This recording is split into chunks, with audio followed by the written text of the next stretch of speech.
I was going to kick it back to you, Okay. actually, Oh, and just let you were in your zone there. So I was just going to kick it right back to you and have you uh, inform the viewers on what rebuilding teams should be doing right now as well. I feel like it's just kind of a similar strategy as you just kind of divulged your full kind of dynasty position. yeah. First of all, rebuilding is not necessarily a place you ever want to be because, like I said, if you've done the dynasty startup the right way, at least what I think, like you get your rebuilding out of the way if you rebuild it all. Like ideally, you hit that bullseye where you're young and competitive, and you have rookie picks. Like that is, you know, that's where the magic is. That's where the money's at. But this is, worst case scenario. So you're rebuilding. I'm just going to say this very plainly. I want rookie picks. Rookie picks, rookie picks, rookie picks. They're the most flexible asset that you can acquire. They're hard to get. Like they're harder to get now in season, but you can get them, especially if you have some valuable veterans. Let's say you have a CMC, let's say you have a Tyreek Hill, and your team is not doing very good. Like there's no reason to keep those players on your team for this season. It's definitely worth putting them on the trade block, seeing what you can get for them. If you're unsure of player values ever, you can go to Keep Trade Cut. You can go to there's free trade calculators out there. I think Keep Trade Cut even has one. I don't use it all that much, but like if you're ever unsure, just go to one of those sites and they'll tell you. But like simplistically, there, and you could DM me on Twitter and I could tell you what, like if you have a question like what's Tyreek Hill worth, I'll let you know what I think Tyreek Hill's worth, because we all like all of us like sicko dynasty gamers have this idea in our head, and everybody's got a different idea, which is the beauty of making these trades, is figuring out like, okay, who does this guy, or where does he value this player X or player versus player Y. And this is also how trades are possible in these leagues too, is because people think differently, which is a beautiful thing.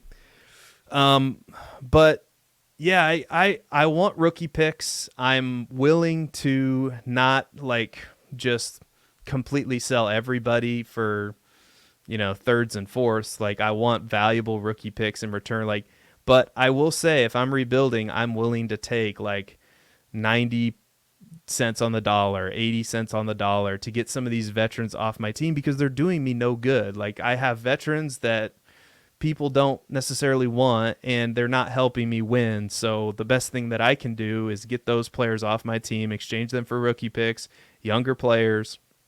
I know it's sometimes you're in leagues where everybody's trying to do this all at once, and that's really terrible. Like that's really worst case scenario, because then your leverage is gone.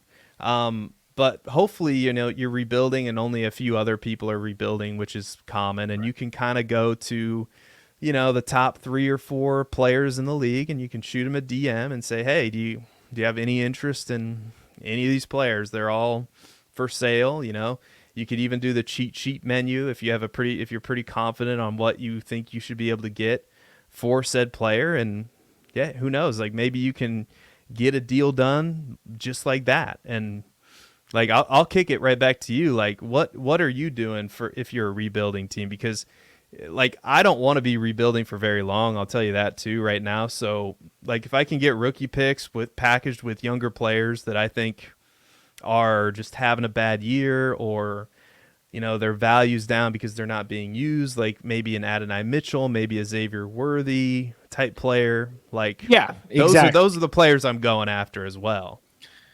Yeah, exactly. I think that's really what you have to do is you have to acquire that future capital, whether you do it to draft a player or or trade it for a rising star, a Jefferson Neighbors, young, a youthful star. That's really the only time you're going to want to spend your rookie picks, not on the players you draft when you're a rebuilding team. and then identifying, like you said, those players that like I feel like Worthy's probably still pretty expensive, just like given his situation, but even just like guys like Cedric Tillman right now, uh, as a rebuilding team, that's somebody you should be selling. Like Yeah. guys, Yeah. guys who are take a look at who's being benefited just from pure situation. So Cade Otton, like on rosters, like sell him yesterday Yep. if you can.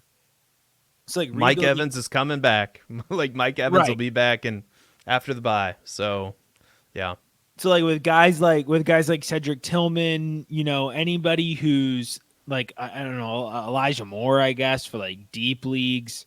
Um, but players that are being benefited from situations that are on your roster that you're just, they're not going to benefit you this year. And maybe a guy like Cedric Tillman benefits your team next year, but odds are we know who he is. Just get rid of him now. Change it to Yep. flip it for a rookie pick. And then, if it's a third round pick, that's the thing about third round picks. I don't like them very much because it's a pretty big gamble. But what I would rather do is give at the third round pick at least gives you the flexibility for Bingo. draft day. Bingo. Flip it. That's why I'm not gonna lie to you. When Jerry Sinclair, when we had him on, and I love Jerry in Memphis, we got to have him I do back on too. sometime soon. When he said I wouldn't bend over to pick up, what was it, a fourth round rookie pick or a third He round said rookie a pick? third. He said Oh I my wouldn't if God. I dropped a late third round draft pick on the ground, I I would not stop and pick it up. I And was I like, was like, I you will know what? I don't know if I would either. I would love being in leagues with you I'd pick up guys a because third, but I am always that annoying person where I'm like, yeah, I don't know if this is quite fair. Just throw in a third, and I think we got a deal. Like, because I know that third might turn into a productive veteran running back. Like maybe I have to package a player with that third round rookie pick, but I want the capital, and you never know. Who I think Jaden Reed was a third round Superflex rookie pick.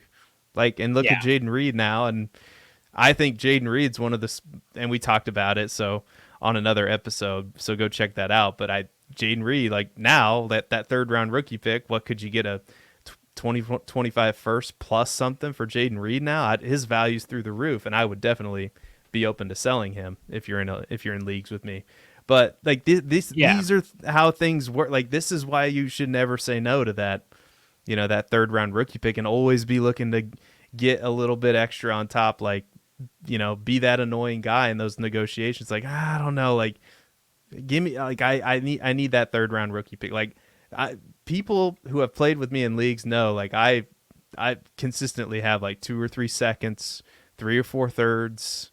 I don't plan on spending all of those picks. I plan on draft day like, hey, what do you want for Joe Mixon? What do you want for, this player X, player Y? Like I'm always wheeling and dealing. Is there anything else rebuilding teams should be doing right now? Because like I think getting rookie picks, kicking the tires on some younger players, definitely trying to acquire as much value as you can, because like we said, veterans, you don't want those veterans to die on your roster, especially if they're not helping you win. Any other thoughts here before we move on to maybe the most important question that we have? No, my dad in the comments mentioned that he got Tyrone Tracy in the fourth in two leagues, and I got him in the fourth and the fifth in two different leagues as well. So it's a Yep. great example Yep. too of just you never know as a rebuilding team. Like you get a few fourths. Look, you take a few flyers. Worst case scenario, you drop a couple. You hound the wire, and maybe you pick one back up if they become relevant. Like it is better than dying on the ship of a player that is guaranteed to lose value.